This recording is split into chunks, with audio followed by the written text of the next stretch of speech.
DEI. What the hell is it, and is it the cultural apocalypse everyone is saying it is? This video is going to be whack to make because there's so much shit to talk about and I have so little of my own relevant footage. But I didn't respond to Actman's tweet fast enough to get involved in discussion with him, so... but I wanted to talk about this anyways, so I guess here we are. What the fuck is DEI? For the uninitiated, DEI stands for diversity, equity, and inclusion. Take note of the word equity being used and not equality. That's the people who believe in these initiatives showing their hand. They're not here to promote equality, but to fatten the wallets of specific people. That isn't to say that everyone who pushes this tripe is a dirty, rotten scoundrel hell-bent on extorting people for their own gain, but boy, if it doesn't cast this whole thing in a particular light. A red light. So DEI initiatives are sort of a policy push within Western culture, particularly within entertainment media, to sort of normalize certain less commonly seen types of people in the public eye. At least that's what it was initially for. But unfortunately, the entire foundation of this movement is flawed, cracked down to its core, and I do not expect that it can be repaired. You see, we already had something akin to this before known as affirmative action, forcing people to value job applicants or admission to all sorts of groups or programs based on things unrelated to the actual needs or intentions of the groups in question. Great examples of this are hiring somebody for a position who is less qualified but ticks a box that you don't have covered within your staff already, such as skin color or gender, or creating scholarship or grant programs that target lots of specific groups but never white males because they are a majority and, as such, have much less competition from other groups due to the amount of diversity within all groups. But if there's more of one type of person, then there's going to be a lower chance that other types of people will have enough people to really challenge that majority, just because that's how statistics work. It's not about skin color.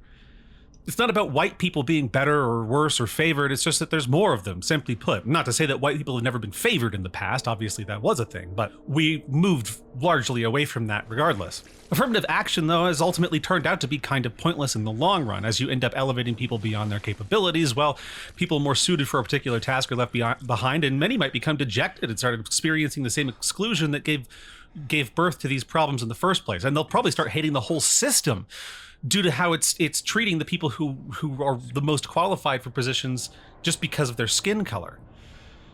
So now we have DEI as the new replacement. And I would argue it largely rose out of the fourth wave of feminism and was accelerated by the massive political divide that grew exponentially worse back in 2016. DEI may have initially referred to initiatives taken within companies that already exist to push specific ideals into media, but is now also used to refer to a new-ish class of consulting firms such as Sweet Baby Inc. Basically, you have this group of people who aim to turn a profit by scaring big, out-of-touch media executives into thinking they're going to lose their audience if they don't get with the times or whatever. So you gotta hire these young, insanely unqualified, even more out-of-touch grifters who, to their credit, finally did discover a way to pay off their student loans, which they used to get a useless gender studies degree that previously had no career path options. Credit where it's due, they created a niche for themselves in the market, at least for a little while, though I don't think it can last. I mean, when your goal is to get predominantly middle class and lower people to care about gender, sexuality, beauty standards, skin color, the Bechdel test, and a bunch of other shit between shifts at a dead-end minimum wage job with no benefits or financial security while people are fucking blowing up pagers overseas, you're not likely to maintain people's give a fuck for very long. It also doesn't help that a lot of people who push these ideals are communists, but they're using capitalism to change the world while also calling it an evil system of Satan. They're not non-profit organizations. That would require passion, drive, and an actually meaningful goal. So don't get it twisted. Much like the evil out-of-touch execs that they target, they're not here to support LGBTQ plus people or black people or women or anyone other than themselves in their own pocketbooks. Now, up to this point, I've been sort of charitable in my characterization of this stuff, but things are about to take a dark turn and I'm going to get a little bit mean. Stay tuned though, because the anti-woke people are on the chopping block too. Oh yeah, there's also the term woke. I should probably explain that. A lot of people miss the origin of this term because it used to be more of a meme term back in 2016 in reference to the Matrix. You get woken up out of the lies being pushed by some oppressive overlords. It's a self-aggrandizing term so people can pretend that they're smarter than all the billions of people that came before them. It was essentially the same thing as being red-pilled, but now it's been divided so that woke means enlightened leftist and red pill means enlightened right-winger, sorta. But let me start here with this whole DEI thing and whether or not it's as dangerous to our way of life as many alarmist YouTube channels might have you believe. Listen, we all gotta make content, so I get it, but let's not pretend like every one of these channels is acting exclusively in good faith and not just for views at times.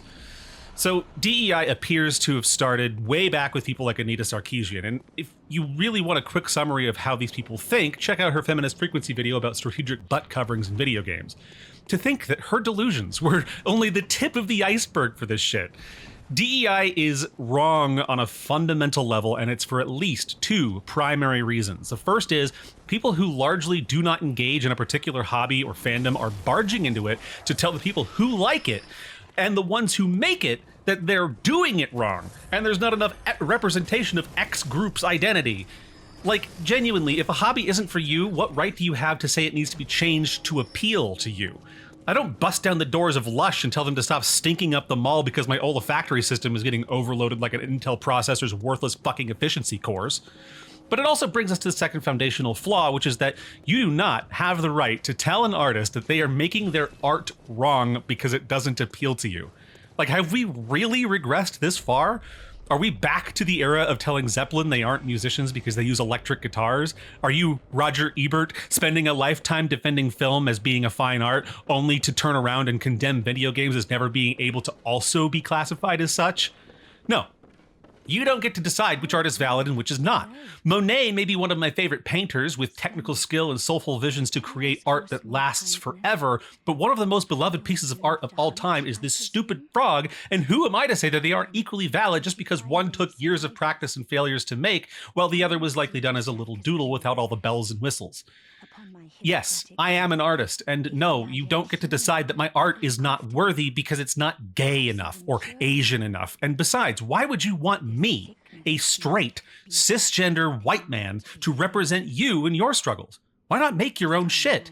Miles Morales is a much better character because he is his own person, rather than just a race swap they slapped the name Peter Parker on for the recognition. The thing is, development times and budgets have increased exponentially as it is due to the increase in complexity our tech is capable of. The last thing we need right now is to divert time and money away from fun, interesting, or innovative gaming experiences to figure out if it's palatable for sensitive little doom scrollers on Twitter. That's really the crux of it. I'm here to play a video game. I will give you money for that game if you use that money to make that game. I don't give it to don't give it to extortionist sociopaths who force you to exploit minority groups for social credit score or whatever. And I think it's largely also a publishing company issue. Publishers oftentimes aren't game devs. They don't care about the users or the health of the industry's impact on them. They care about profit margins and shareholders. And these consulting firms, all they care about is their image and paying off the student loans they wasted on a useless degree. One of the most psychotic elements of this whole ordeal is that these people are trying to alter beauty standards, as if they have a chance at counteracting thousands of years of evolution by putting ugly people in video games. Now, this is an important point because it seems to be a much more sensitive subject for some people. When I say ugly, I'm of course saying the characters don't possess what are widely considered traditionally attractive features. Is that a subjective thing? In terms of what an individual finds attractive, certainly, but we have the data on what various cultures find attractive in the majority, and anyone in the main target audience for games like these will tell you that this ain't it. I know people are trying to break down the concept of beauty these days, but these are a very small subset of people who don't go outside and don't have any real problems to focus on. Be you, own your features, people will find you attractive, don't get it twisted. Beauty goes beyond the first glance, but if it is truly so subjective, why are they trying to change it? How can they change something from being the norm if in their mind, there is no norm? And here's the real kicker. Some people have told me that maybe the artists just aren't very good at what they do, which, given the DEI hiring initiatives, it could be true, except that they use 3D scanned faces for their in-game models. Oh, but they adjust them after the fact and just screw them up. Really? Well, they didn't do that to Keanu Reeves in Cyberpunk. Why? Because people would fucking notice and get mad. Oh, but that's really only one game, with only one well-known actor 3D scanned for the role, prior to the DLC. Alright, then explain this. Fable's new protagonist they're putting in trailers is horrific, and the trailer even kind of points it out. weirdly, as if we're not supposed to notice that. This is the actress who mocaps for this character, and she's beautiful. She's not even like standard white Westerner features or whatever. She has a unique look, and she rocks it. So why did they change her? Right. Different game, though, than Cyberpunk. So maybe the character artists on this project are just incompetent. And I know it sounds like a conspiracy theory, blah, blah, blah, but wait a second. Richard Ayoade plays a character in this game too, and his 3D scan looks flawless. He's even wearing modern-style glasses that wouldn't really exist in a medieval fantasy setting like this. Because he wears them IRL too, I guess? And why is it always only men?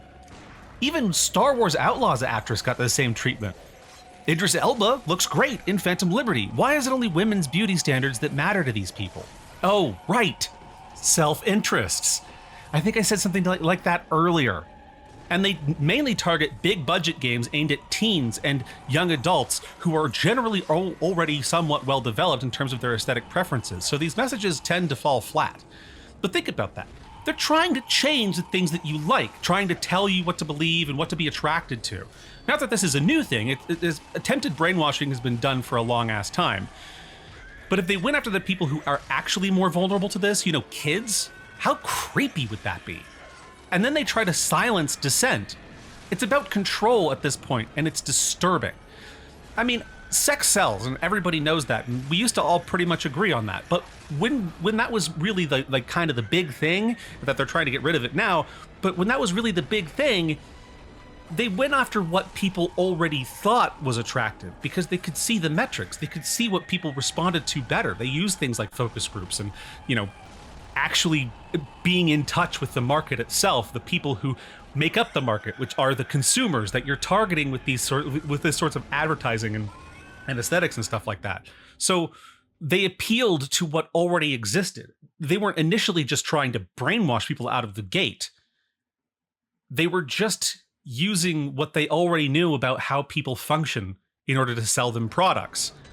This stuff is brainwashing, and yeah, I think eventually that a lot of advertising stuff kind of goes down the road of brainwashing, and they do try to go for stuff like that, but it doesn't ever really work, and even still, that shit is way more effective than what these DEI people are doing. But let's move on to the anti-woke chuds. Now, Actman talked about this in his video, and oh man, have I wanted to take a crack at this shit too. When the DEI Detector Steam Curator became a thing, I was all for it, purely because of what I said earlier. I don't want to give a game dev money just so they can waste it on these crazy extortionists. To me, it's like paying a plumber and he spends half the time you paid him for just criticizing the decor in your kitchen. Like, bitch, if I wanted some douche nozzle to come in here and dress me down for hanging a fake shrunken head of Condoleezza Rice over my sink, I'd call up the homie with a capital H and turn his setting to roast mode. But with that overly specific analogy covered, I took a look at the actual list of games that aren't recommended due to wokeness or overtly pro-DEI messaging, and man, this shit is just as delusional as that one mofo who did that presentation about getting away with murder and burning down the games industry. Like, having body types A and B instead of male and female is overtly pro-DEI? Are you fucking kidding me? You make the entire group of people who are against DEI look like morons. Take it from me, the majority of people on our side don't see it this way. Is it weird that they have a body type A and B instead of sex, if sex and gender are allegedly different? Yes, it is weird, but it's meaningless. It doesn't take a ton of dev time to write type A instead of female. You know what I mean? Or, well, I guess it's type B because I always put a female second. So then you look at something like Ghost of Yotei. Is it going to be woke garbage? I don't fucking know yet. But hold on, let's examine the word woke first, because it's tiresome and ill-fitting. I think the appropriate word here is pandering. I mean, every game panders to a degree, but it ultimately depends on how much the pandering affects the product and why it's being done in the first place. From Software panders to people like me who love depressing worlds and a good challenge in an action combat game. That's fine. They aren't pandering to woke people because they're localization team, likely provided by the publisher and not the devs, decided to change male and female to type 1 and 2.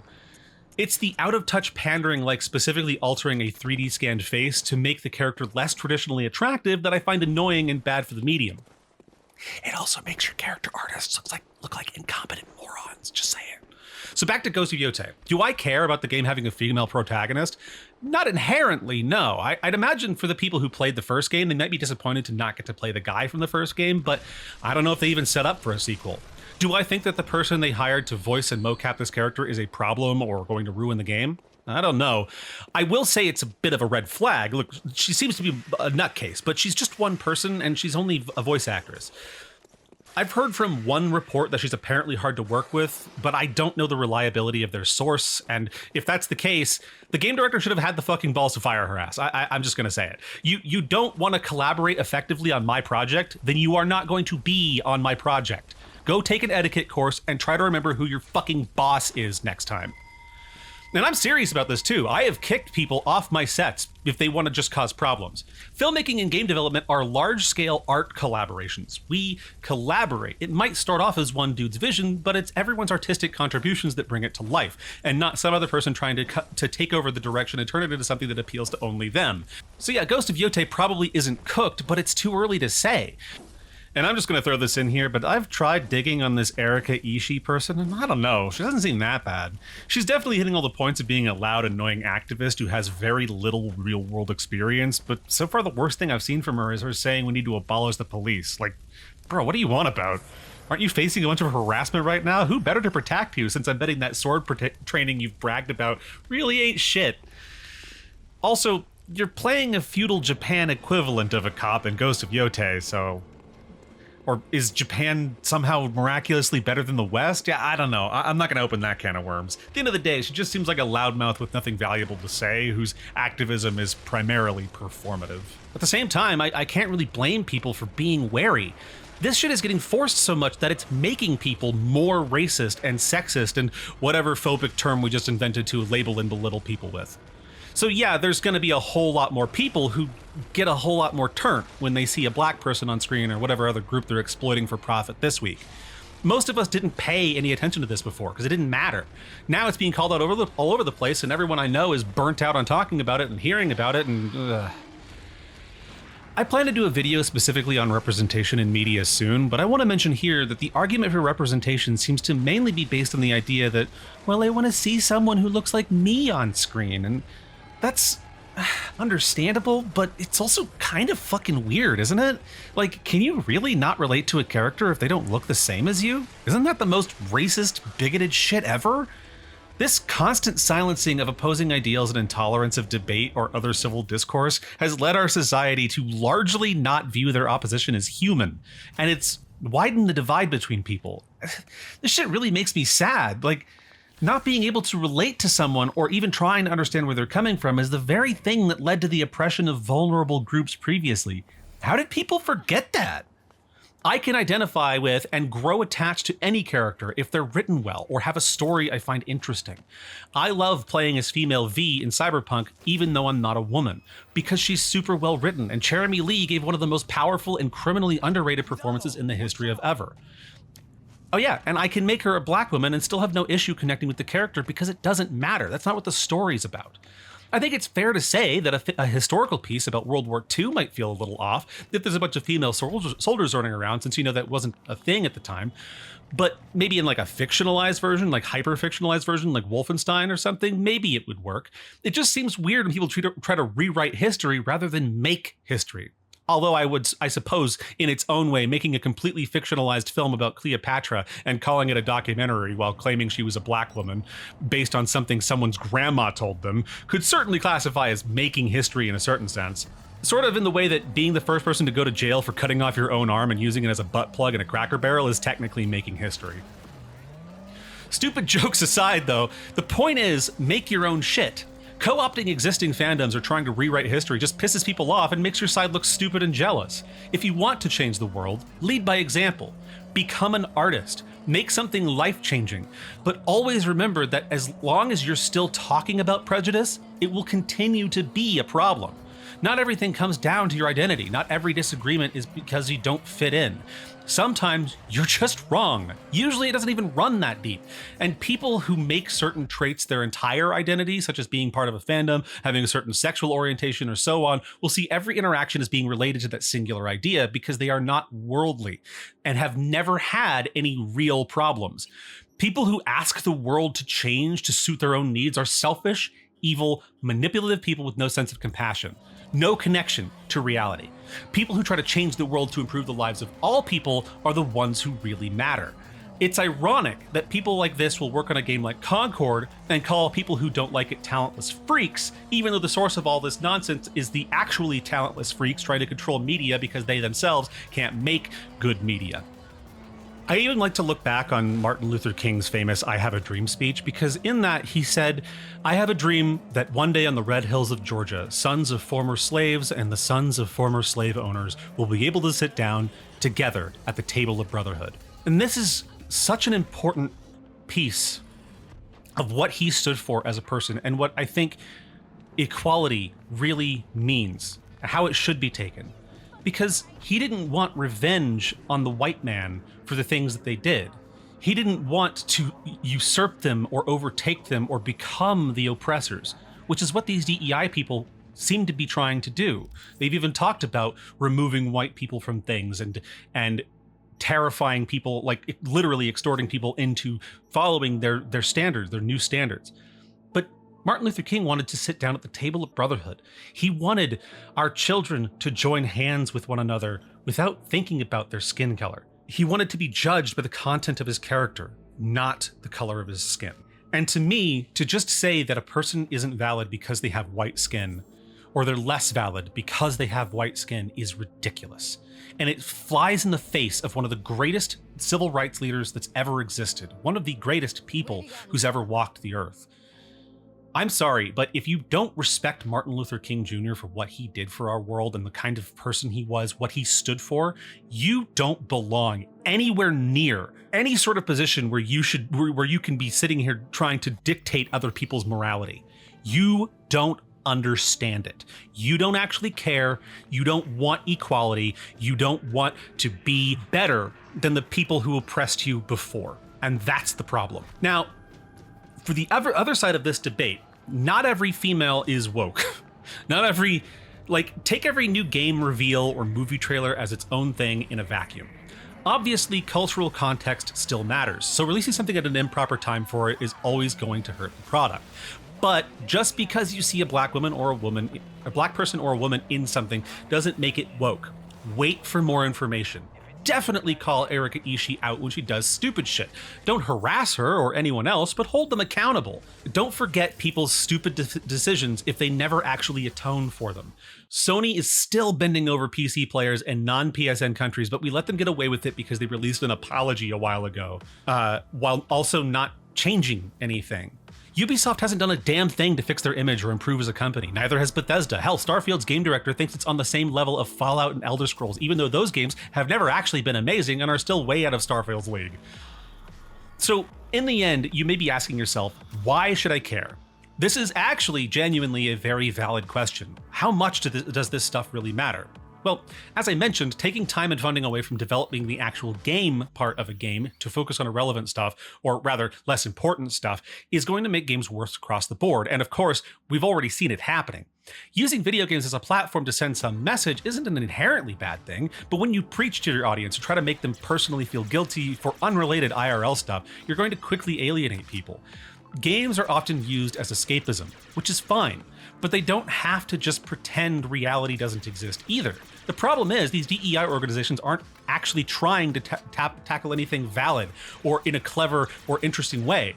They're just preteen fanfic writers with no connection to the real world. They live in echo chambers, and in fact, they build echo chambers out of toxic positivity within the workplaces that they infest. Ultimately, the market will decide the fate of these abominations, and it's already starting to happen. I do worry, though, that the larger gaming community still hasn't really raised their standards. And it's hard to get people to care about this stuff, especially when the people who are fighting against this abuse of the medium are so often misrepresented by extremists who claim that giving the player a choice of pronouns is somehow commie propaganda. Just remember that as consumers, we vote with our wallets. More customization isn't a bad thing, and while we might be a little more wary when we see a non-white or non-male character on screen, we have to readjust our senses. Once more, those aren't inherently bad things, and most reasonable people agree with that, but have been struggling to navigate this stupidly complicated topic thanks to these actual psychos running amok behind the scenes. In the end, I like video games, specifically the gameplay. All the other things, the cosmetics, the art style, it's all fluff. It's nice to have, but yes, it can also seriously hurt the experience. And if the gameplay is good, a game will last so much longer than something just adhering itself to some insane, fleeting trend only present in a couple of countries of the world. DEI is a distinctly North American problem, as the rest of the world has real problems to focus on. Yeah, the EU is also being drawn in a little bit, but they have to contend with places like Poland, who largely don't give a fuck about diversity. I think I likely have a lot more to say on this, but the video is already getting kind of long, so I'm going to call it here. If you have watched this long, I seriously appreciate it. I have more videos talking about stuff like this on my channel, and I definitely will probably make more on in the future. So stick around for that, and also come hang out on X Twitter. I'm very active on there, kind of. And I will see you all next time. Thank you for watching. Woo.